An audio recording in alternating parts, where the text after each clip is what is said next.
Bienvenue dans cette vidéo dans laquelle, comme d'habitude, je vais vous débriefer ma séance de trading du jour en l'occurrence. Nous sommes le lundi, donc 11 décembre 2023. Je viens de terminer ma séance de trading il y a à peu près une heure. J'en profite pour faire cette vidéo parce que demain je pourrais pas trader tout court. Donc après, je ferai peut-être une autre vidéo sur la fin de la semaine. En tout cas, je vais commencer par ça. Merci beaucoup à tous ceux qui sont abonnés, à tous ceux qui viennent de s'abonner, particulièrement récemment, là, sur la dernière vidéo que j'ai faite, qui, à mon humble niveau, a pas trop mal tourné. Et voilà, ça m'encourage toujours à continuer à vous partager cette passion que j'ai pour le day trading sur le marché des actions américaines et vous partager surtout en toute transparence.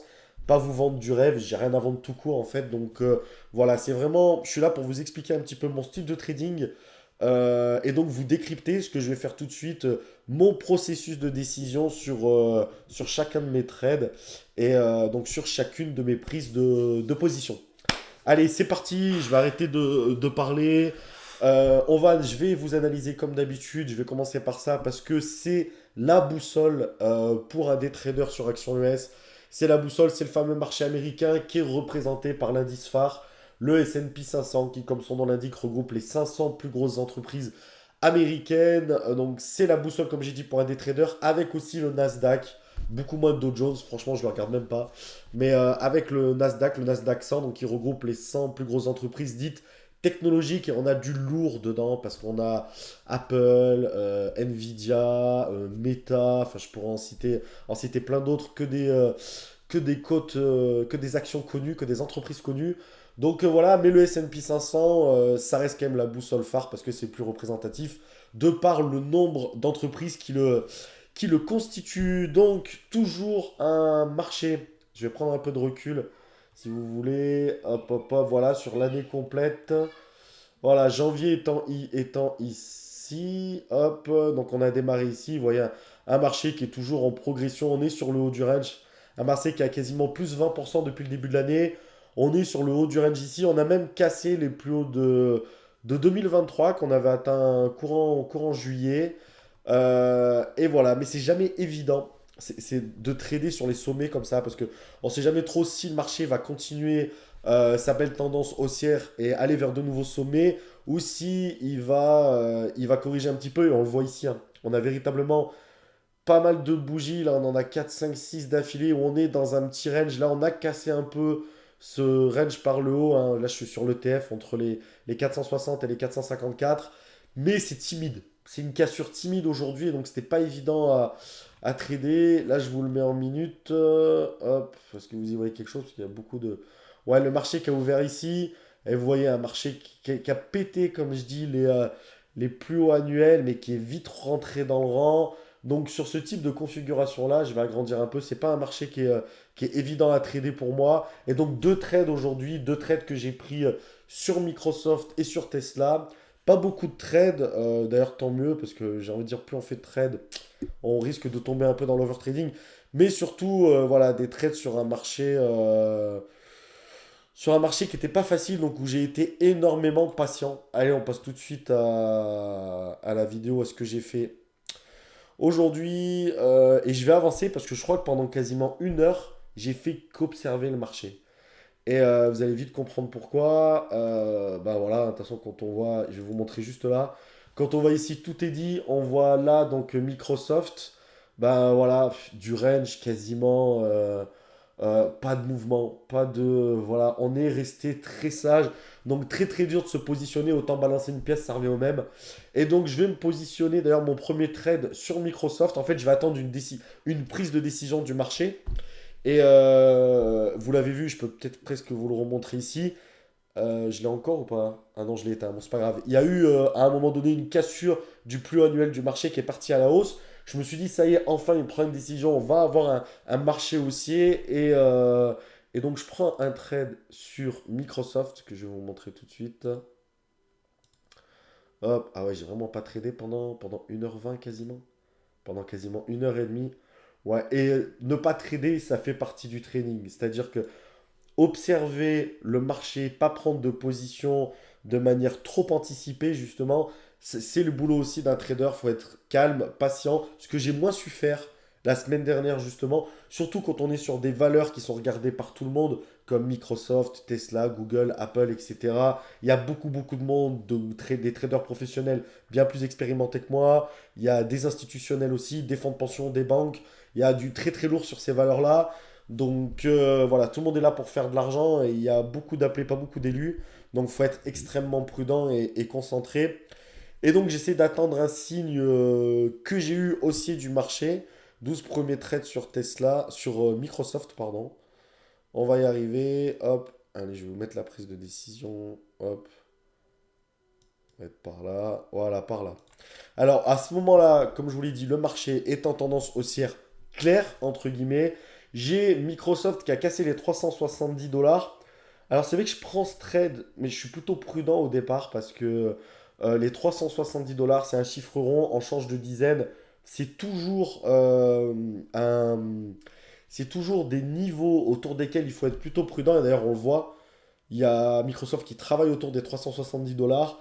Mais je vais me positionner à l'achat parce que j'ai le sentiment que cette fois-ci, ça y est, le marché a pris sa décision et le marché va clôturer sa matinée sur une poussée haussière. Donc je me dis que Microsoft, c'est une action qui a rangé mais vers le haut de ses niveaux du jour. On le voit bien entre les 369,50$ et les 368 grosso modo. Il casse à la hausse, ce qui n'est pas le cas de Tesla, on le verra juste après. Il casse ses plus hauts niveaux du jour au moment où le marché casse également ses plus hauts niveaux. Donc je me dis, si le marché continue, Microsoft va être poussé par le marché et on aura un instant haussier à ce moment-là. Et donc je vais me positionner autour des 370,30$.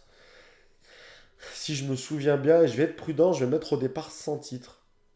Parce que je m'attends à ce que, comme je vous l'ai dit, on travaille autour de ce niveau des 370 dollars 30 et des 370 dollars tout court, pardon.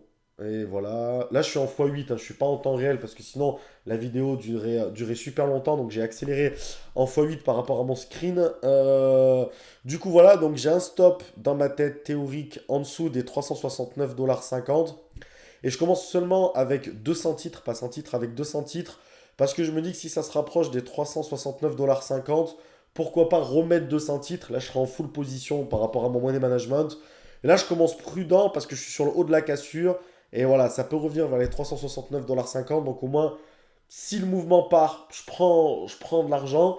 Et s'il part pas et qu'il fait son petit retour comme je le pense, ça me permet de rajouter de la position dessus. Donc dans un premier temps, c'est ce qu'il fait. Il retourne vers les 369,50$. Ce qui n'est pas étonnant, en fait, c'est un retest classique en réalité, parce que c'était le plus haut du jour, les 369,50$.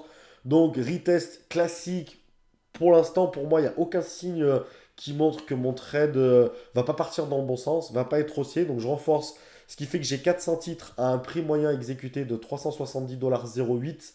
En dessous des 369,50$, par contre, je dégage. Donc, je perds à peu près 200$, 240$. Et j'ai un objectif d'aller chercher les 371,50$. Donc, aller chercher, pourquoi pas, voire même, ouais, au-dessus, allez, en étant prudent, juste au-dessus des 371$. Donc, pour aller chercher 400$. Superbe risque-reward de 1 pour 1 d'ailleurs. De 1 pour 2, pardon. Donc, je risque 200 pour gagner 400. Trade pour moi qui est sur le plan technique, sur le plan du money management. Très bon trade. Et d'ailleurs, dans un premier temps, je pense qu'elle va y aller parce qu'on a vraiment une très belle configuration. Le marché continue à monter. Ouh là là. Le marché continue à monter, mais malheureusement, elle va pas y aller parce que le marché, vous l'avez vu, rentre dans le rang. C'est le moment où je vous ai montré où il redescend, il revient dans le range du jour. Et bah, du coup, il faut savoir sortir, hein. C'est vraiment très important en trading. Il faut respecter les stops qu'on s'est fixés. Ce que j'ai, vous l'avez vu, pas fait dans la vidéo précédente, ce qui est plutôt rare et ce qui est assez inadmissible quand, comme moi, on a 5 6 ans d'expérience, 7 ans même quasiment maintenant dans le trading. Donc voilà, malheureusement, le trade passe pas, on encaisse sa perte. 253$ de perte sur Microsoft pour ce premier trade de la journée. J'ai presque même cru que ça allait être le dernier et que j'allais finir sur une journée rouge. C'est comme ça. Et là, je baisse parce qu'on va partir sur Tesla. Alors Tesla, c'est le graphique qui est donc en haut à gauche pour vous et on finira sur ce trade-là. Tesla, bah vous voyez, configuration presque inverse de Microsoft. Bon, Tesla, ça bouge pas mal, hein. Donc, on a un gros range ici entre les 400 240,50 $ et les 243,50 $. Donc, ça a rangé pendant quasi 45 minutes. Ça a fait une première cassure autour, ouais, une heure après l'ouverture à peu près. Si elle est tapée le plus bas, ben, ouais, une heure après l'ouverture, autour des 239,50 $. Et si ça revient vers les niveaux des 39,50 $, voire même en dessous, c'est vraiment une configuration qui a beaucoup de force pour continuer la tendance baissière. Quand on se rapproche des plus bas niveaux du jour, après être bien remonté, on se rapproche quasi en ligne droite. Ça ne veut pas dire, et c'est là que ma prise de position va être importante, ça ne veut pas dire que ça ne peut pas remonter encore une fois avant de recasser, mais il y a un très bon signe que Tesla aille chercher encore plus bas que les 239,50 $ aujourd'hui. Encouragé en plus par le fait que bah, le marché est rentré dans le rang. Je m'attends du coup à ce qu'il continue encore à baisser et bah, ça peut entraîner Tesla qui est aujourd'hui une valeur qui est plutôt faible, c'est-à-dire qui est plutôt baissière et on le voit par rapport ne serait-ce qu'au cours d'ouverture. Donc je vais me positionner, je vais attendre sagement cette cassure des 239,50 $ qui, si je ne me trompe pas, devrait pas tarder à arriver. Je vais peut-être avancer un peu, je crois qu'elle est restée un peu collée aux 240 $. Qui pareil, il y a un niveau où on change de dizaine. Je sais pas si c'est pas par là. Hop, j'avance un petit peu. Voilà, parfait, pile poil. Allez, boum. Donc je me suis positionné au niveau de la cassure, comme je vous l'ai dit, des 239,50 $. Donc là, je suis exécuté 400 titres en short à 239,55 $ précisément.